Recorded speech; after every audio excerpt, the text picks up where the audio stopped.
Nous voyons arriver le moment de ce carême qui va célébrer la mise à mort ignominieuse de notre Seigneur Jésus-Christ.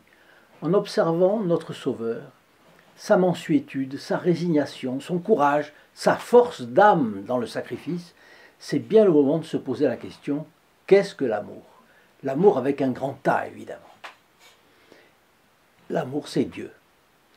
Qui plus que Dieu a prouvé son amour? Dieu est la charité, il est l'amour. Tout autre amour participe de l'amour de Dieu. Il en est un dérivé, l'amour de Notre-Dame, l'amour de Saint Joseph, l'amour de Saint Jean Bosco pour ses enfants des rues, l'amour de Saint François d'Assise pour ses frères moines qui pourtant le persécutaient, l'amour de Saint François de Sales pour les hérétiques qu'il cherchait à convertir. L'amour de Jésus-Christ se contemple dans son sacrifice. L'amour est don, renoncement, abnégation, sacrifice, immolation, holocauste, tous ces synonymes à des degrés divers servent à caractériser ce que c'est que l'amour. Ces jours-ci, nous admirons spécialement notre Seigneur Jésus-Christ dans son sacrifice.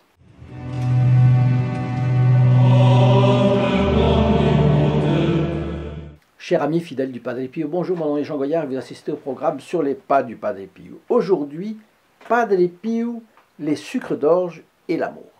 Mon objectif est d'amener dans les foyers la présence consolatrice de Saint Pio de Pietrelcina, un des plus grands saints du XXe siècle. Il a passé sa vie à arracher les âmes aux griffes du diable et il continue maintenant du ciel où il se trouve. À sa prière, Dieu multiplie les guérisons et les miracles. Si vous nous découvrez, je vous invite à vous abonner au moyen d'un des boutons rouges de la description ci-dessous et activer 2 fois la clochette. C'est gratuit et vous ne raterez plus les anecdotes de la vie du Padre Pio racontées ici régulièrement. D'autre part, ces jours-ci, nous diffusons le chapelet de la miséricorde, la neuvaine qui correspond et les promesses de salut données par notre Seigneur à Sainte Faustine Kowalska. Pour les recevoir dans votre boîte aux lettres, gratuitement et franco de port, téléphonez au 08 05 36 08 47, appel gratuit depuis la France métropolitaine et appel local depuis les dom-toms. Ne vous troublez pas si votre nature se rebiffe devant la souffrance. Le péché mis à part, il n'y a rien de plus humain. Avec l'aide de Dieu, votre volonté sera la plus forte et jamais l'amour de Dieu ne viendra à vous manquer, si toutefois vous ne négligez pas la prière. Voilà, c'est une pensée du Padre Pio que j'ai trouvée dans ce petit ouvrage très intéressant. Une pensée par jour du Padre Pio. Et cela vient évidemment des correspondances du Padre Pio, volume 3, page 80. En fait, je vais vous signaler les guillemets avant et après, comme ça, ce sera plus facile pour vous de voir ce que le Padre Pio dit. Alors là, j'ajoute un commentaire. Nous ne sommes donc pas anormaux si nous nous cabrons dans la souffrance. Mais Padre Pio nous montre que nous devons surmonter cette manière de se cabrer. Et ce ne sera possible que grâce à la prière. Guillemets. Le Padre Pio donc. Les vrais serviteurs de Dieu ont toujours beaucoup estimé les adversités. Elles sont conformes à la voie parcourue par notre Seigneur. C'est en effet par la croix et les opprobres qu'il nous a sauvés. Je dirais que notre Seigneur est notre modèle suprême. Nous devons le suivre dans cette voie de la croix et des opprobres. On peut tourner la chose comme on voudra, on n'échappera pas à cette vérité de la croix. Guillemets, le Padre Pio. Souffrir est le sort des élus. Dieu, auteur de toute grâce et de tout ce qui conduit au salut, a voulu nous donner la gloire par la souffrance supportée chrétiennement. Après la chute originelle, la souffrance est devenue l'auxiliaire de la création. Elle est le plus puissant levier pour redresser le monde.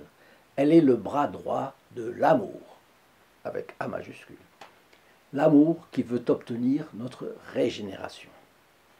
Donc je ferme les guillemets et j'ajoute le commentaire suivant. Puisqu'au paradis terrestre, l'homme a péché contre Dieu, le péché d'orgueil bien entendu, vous serez comme des dieux, il ne pouvait être racheté que par le sang du Christ, c'est vrai, mais il lui fallait, en plus, être scié et taillé comme le diamant par le diamantaire.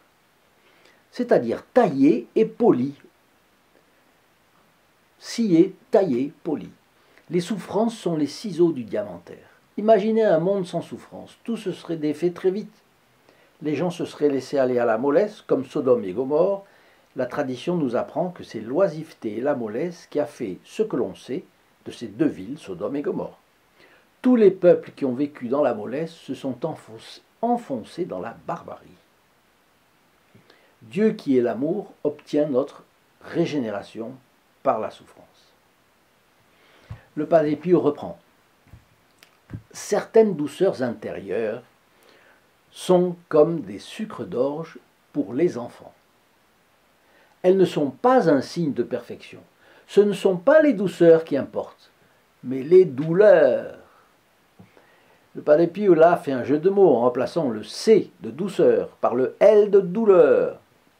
Les signes d'un amour véritable, continue-t-il, s'appellent aridité, dégoût, impuissance. La douleur est source de joie. L'exil est beau, car quand on souffre, on a quelque chose à dire à Dieu.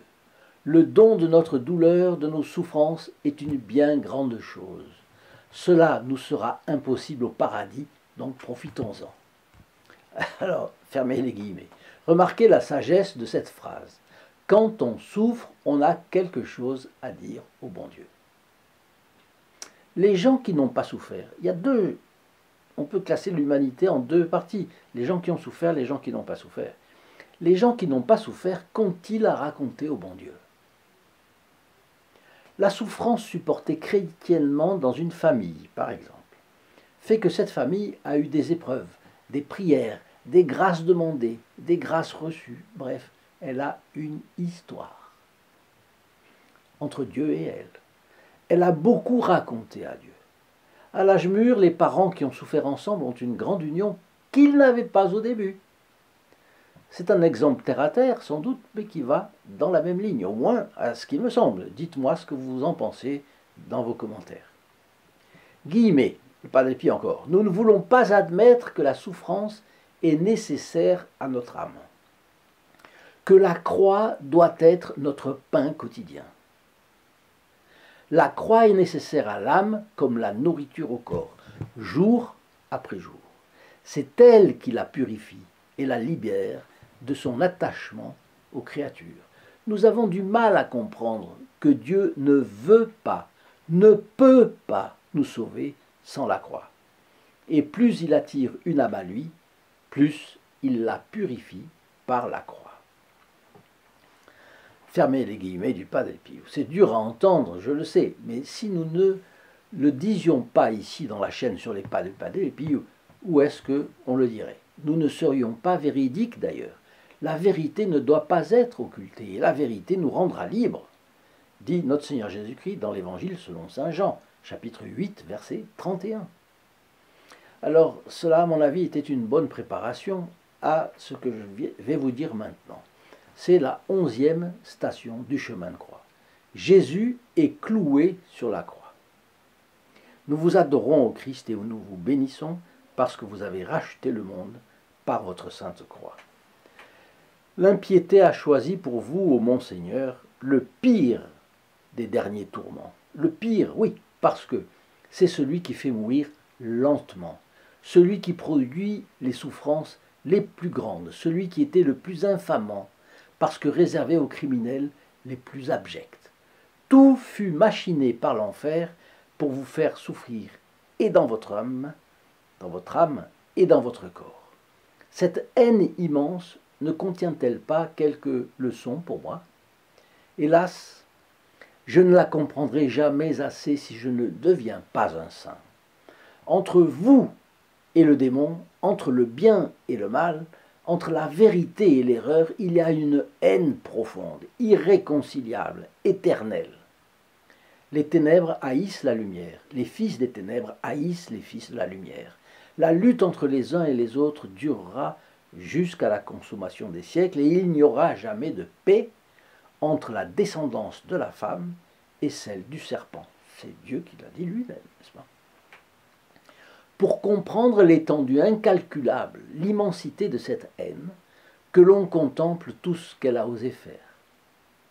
C'est le Fils de Dieu qui est là, transformé selon les mots de l'Écriture en un lépreux en qui ne subsiste rien de saint, en un être qui se tord comme un ver sous l'effet de la douleur, détesté, abandonné, cloué sur une croix entre deux vulgaires larrons.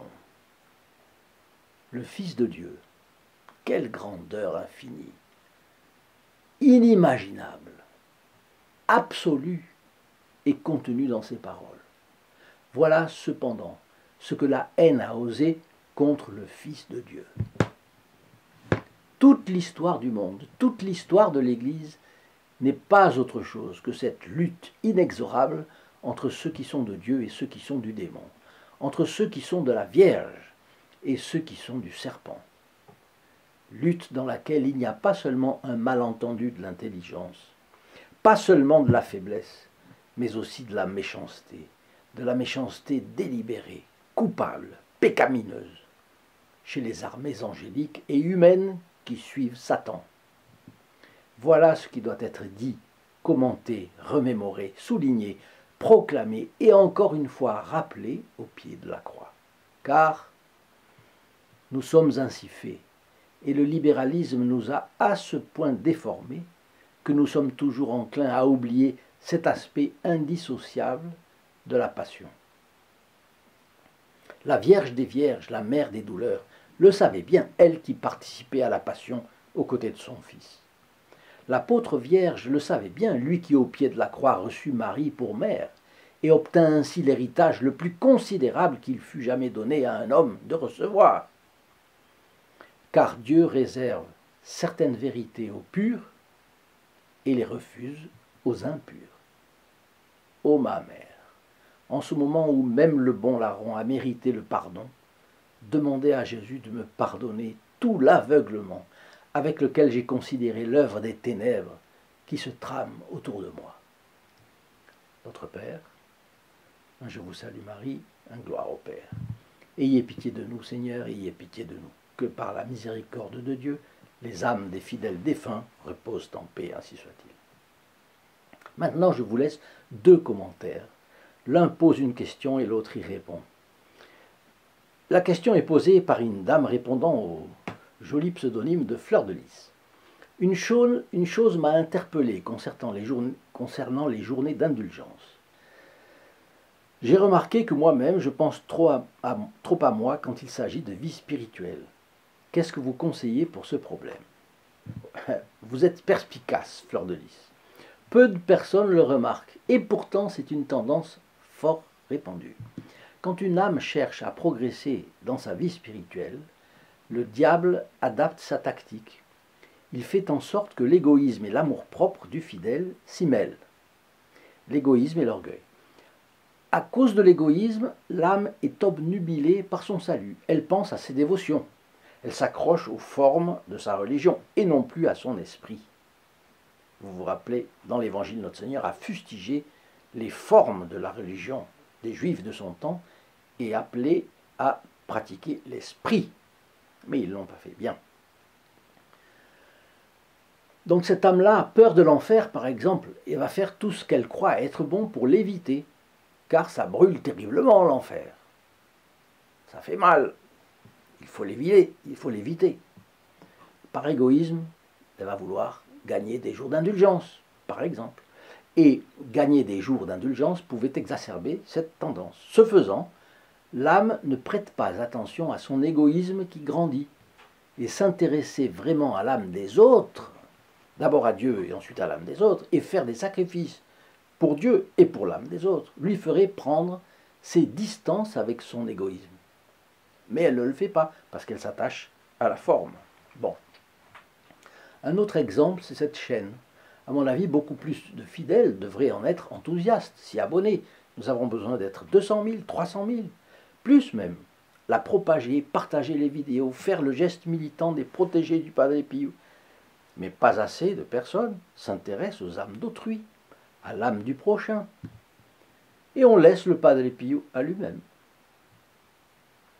Heureusement qu'il agit, parce que s'il comptait sur nous... Le deuxième défaut est l'orgueil. dans cette attitude, c'est le risque. Mon âme, parce que c'est la mienne, parce que c'est moi, je vais en faire un tableau présentable en lui consacrant tous mes efforts. Mais ça rate. Avec le recul, on voit que cela ne progresse pas. Pourquoi? Ben, il y a des désespoirs et des abandons de la foi en conséquence. Pourquoi? Parce qu'en matière spirituelle, il faut faire ses efforts, sans doute, mais sachant que sans la grâce surabondante, je ne peux rien faire. Rien. Avec la grâce tout simplement suffisante, encore moins. Et comme dit saint Paul, je peux tout en celui qui me fortifie. Ah, si j'ai recours à lui, si je recours à elle, Notre-Dame, ah oui, là oui. Ensuite, nous ne nous en rendons pas toujours compte, mais tout bon mouvement en nous vient de la grâce. C'est la grâce qui a même les premières initiatives. Quand on a une bonne pensée, quand on a un bon désir, c'est la grâce qui l'a donné. Même si on pense que c'est de nous. Ce n'est pas de nous que ça vient, du tout. Et il faut savoir être à l'écoute de la grâce. Faire attention à soi, c'est être à l'écoute de soi et non de la grâce. Donc on donne beaucoup trop à soi et pas assez à Dieu. Enfin, la spiritualité humble et confiante de sainte Thérèse de Lisieux, dont vous savez que Padre Pio était un pratiquant enthousiaste, c'est la grande solution. Être humble et confiant, donc accepter son néant et se mettre dans les bras de Jésus en attendant tout de lui, même le progrès de notre vie spirituelle. Donc, accordons plus d'importance à Jésus et moins à nous, et l'ordre viendra. Et vous allez voir que Xavier décrit ça plus ou moins. Hier, dit-il, pendant la messe des rameaux, je réfléchissais au récit de la passion du Christ.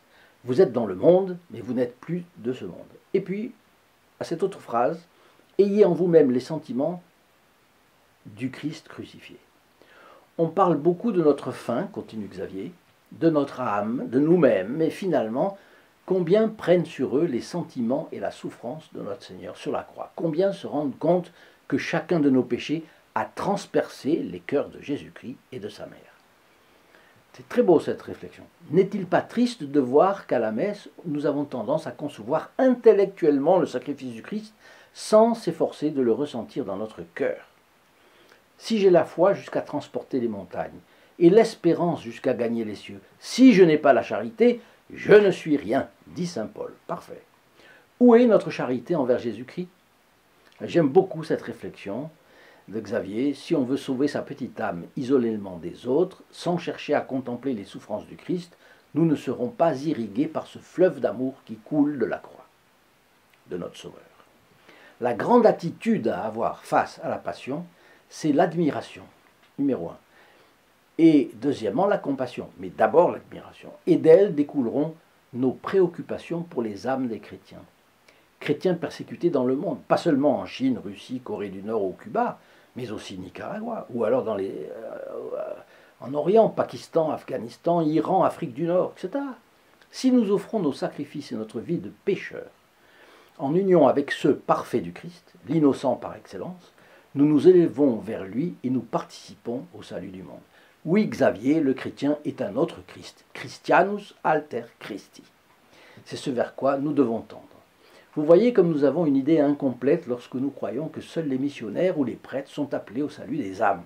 Ils y sont appelés dans la plus haute vocation qui soit, c'est sûr, mais les laïcs aussi, même s'ils n'ont pas cette haute dignité, ils ont des moyens pour le faire. Ce que le pape Pie XI a ouvert pour eux, l'apostolat des laïcs, et c'est bien ce que fait votre chaîne sur les pas du Padre Pio. Le carême touche à sa fin, n'oubliez pas la chaîne sur les pas du Padre Pio dans votre offrande de carême. Je m'en suis rendu compte en parlant dans une de nos vidéos, l'apostolat que l'on mène pour faire connaître la vie et les messages du Padre Pio constitue une authentique œuvre de miséricorde avec les âmes. Vous connaissez le verset fameux de saint Jacques, c'est d'ailleurs dans l'épilogue de son épître, celui qui ramène un pécheur de la voie où il s'égare, sauvera une âme de la mort et couvrira une multitude de péchés. Chers amis, à la prochaine vidéo. Au revoir.